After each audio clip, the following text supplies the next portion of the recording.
to destruction! Oh! Strowman through the table! The Chokeslam, a vicious move used by the most sadistic of wrestlers, which sees them wrap their hands around their opponent's jugular, squeezing the oxygen out of their body, paralyzing them from the neck down, after which they lift their victim up by their head, dangling them high in the air, and then driving their helpless bodies right into the mat. The art of sportsmanship is all but lost on those that make use of such a weapon, so it comes as no surprise that this sinister invention was created deep in the extreme depths of Paul Heyman's laboratory, gifting ECW wrestler 911 this as his finisher. And Paulie has a very personal message for Jungle Jim Steele. Over the years, many people have utilized the Chokeslam, but who did so the most?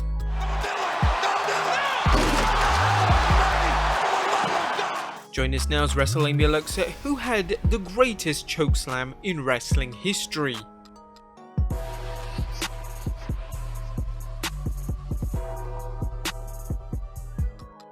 Be sure to subscribe and hit that notification bell for daily wrestling videos. Put him down in the face! He'll put him down! Now when we're looking at the wrestler with the greatest chokeslam in history, we're looking at those wrestlers who used it as more or less a regular move. Some wrestlers may have used it once or twice, but have never been known for it. We start off with number 10, Braun Strowman. Oh my lord! And here's a slam dunk! Atop the list is the monster among men. At 6 feet 8 and 385 pounds, it's no surprise the man literally named Strong Strongman would use the chokeslam. But what made Strowman's different to what had come before was instead of taking his opponent by the throat, he'd raise them up from the back of the neck before drilling their face straight into the canvas. The power behind Strowman and the force he uses demonstrates the importance of this move. By booking this reverse chokeslam as the finish to his matches against the weakly jobbers and inferior men like James Ellsworth, it gave the impression that Strowman was a simple-minded individual who plucked the wings off flies, thus building the audience's anticipation for when a more worthy challenger would come his way. Pain continue, guys. Number 9, Big Van Vader.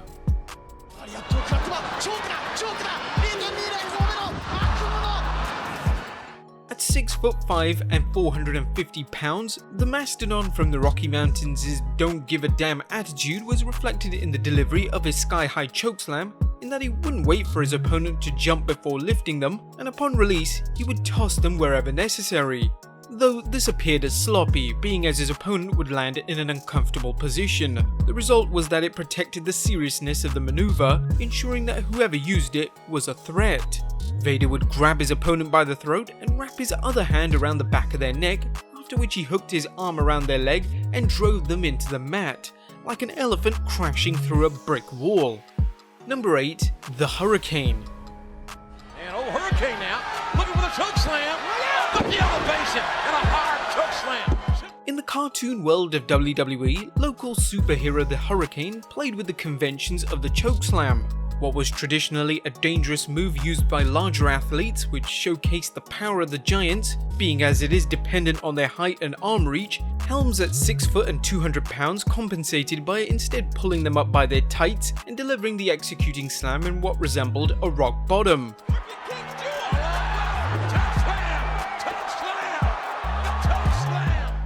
This allowed Helms to become incredibly flexible in terms of booking. He was accepted as both a cruiserweight and a comedic heavyweight. Truly, Helms created a persona with a dual identity, due in large to his chokeslam. Number 7, Awesome Kong. Oh no! Oh man! Look at Kong! Bam!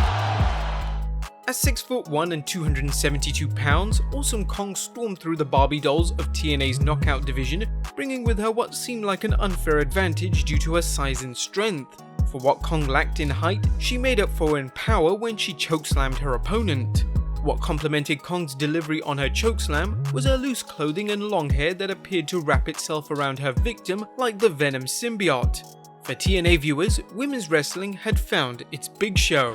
Got caught nearly chokeslam right out of those Nike high tops! Number 6, Sycho Sid.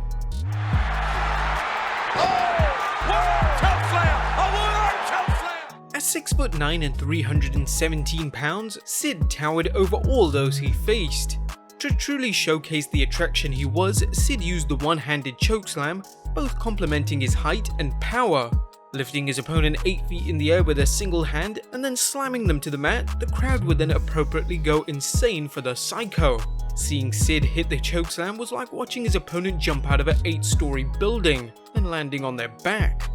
You will be lifted 10 feet in the air and driven all the way! Their oxygen was minimal and the only thing they felt was the hard landing of the floor. Number 5, Baron Corbin. Corbin, and he chokeslam backbreaker to Owens. When it comes to wrestling, innovation is always important. For the 6'8", 275-pound lone wolf of the WWE, Baron Corbin undoubtedly found a way to make the chokeslam his own. Where it is common for a wrestler to slam their opponent to the mat after having dangled their unoxygenated body in the air, Corbin instead created a hybrid of both the chokeslam and the backbreaker. Chokeslam backbreaker. Traditionally, the slam to the mat complements the chokehold, meaning once the victim succumbs to the lack of oxygen, the slam is what delivers the final blow, allowing for the knockout. But for Corbin, it can be said that his chokeslam backbreaker is more sadistic. By bringing his opponent down and shattering them across his knee, like Bane breaking the back of Batman, Corbin is pushing his opponent out of the 8-story building, but they are landing through a spike. By doing this, Corbin isn't setting out to simply win a match, he's looking to cause some serious spinal injuries. Oh, wow. Backbreaker. Wicked. Knee right to the spine. Number 4, The Undertaker.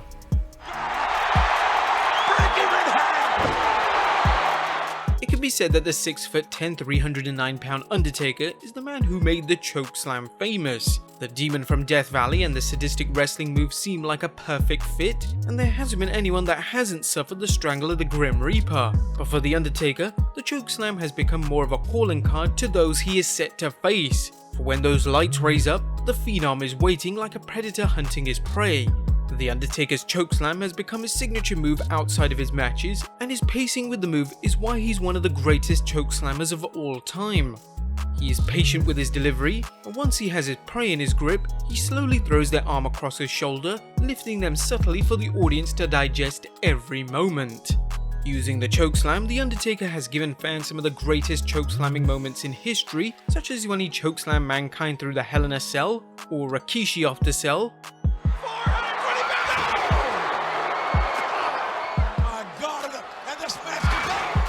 when he did one of the longest chokeslams in history, taking Triple H off the apron until he finally fell 3/4 away in the ring. Number 3, Akira Taue.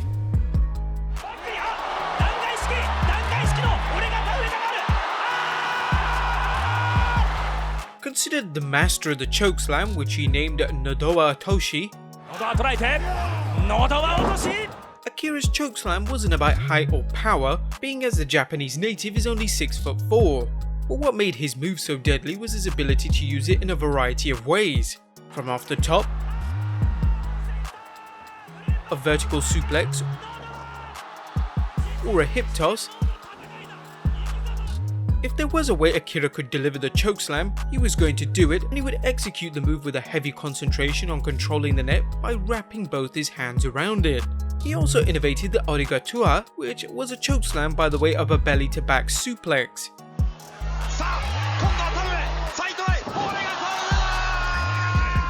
Even to this day, Akira is the only person to use some of these chokeslam variations. Number 2, The Big Show. That is scary. That could be The Rock. What if it was The Rock right here, King? That's The Rock. Each time the 7'2", 383-pound Big Show steps in the ring, he looks towards the camera and raises his hand in the air, signifying to the world the danger that his opponent is about to endure. Not only are they lifted to a tremendous height in which he holds them in place, showcasing his incredible strength, but by dropping to his knees upon impact, it further adds to the force used by the world's largest athlete.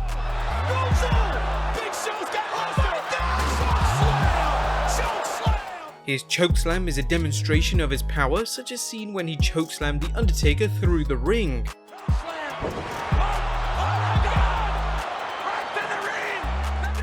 Over the years, the Big Show applied more speed, changing the dynamic his victim succumbed to. What was once a fatality by the Grizzly Bear is now a car crash.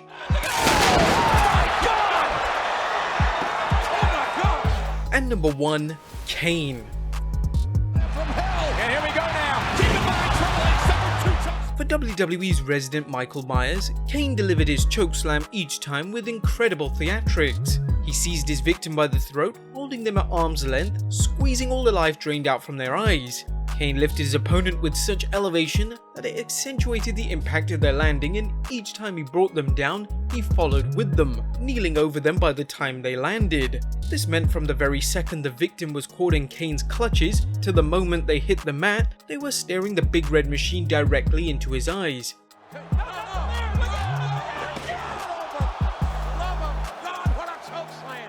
Kane's stiff posture, huge arms and broad shoulders made this the ideal move for him, but the nature of the chokeslam made the devil's favourite demon ideal for it. Truly a match made in hell. But there you have it guys, the 10 greatest chokeslammers in wrestling. Are there any more we should have mentioned in the list? Let us know in the comments down below. And which move should we look at next? Should we look at the spear? Well, let us know and subscribe if you haven't already. Follow us on Instagram and Twitter, and I'll see you next time with some more wrestling content.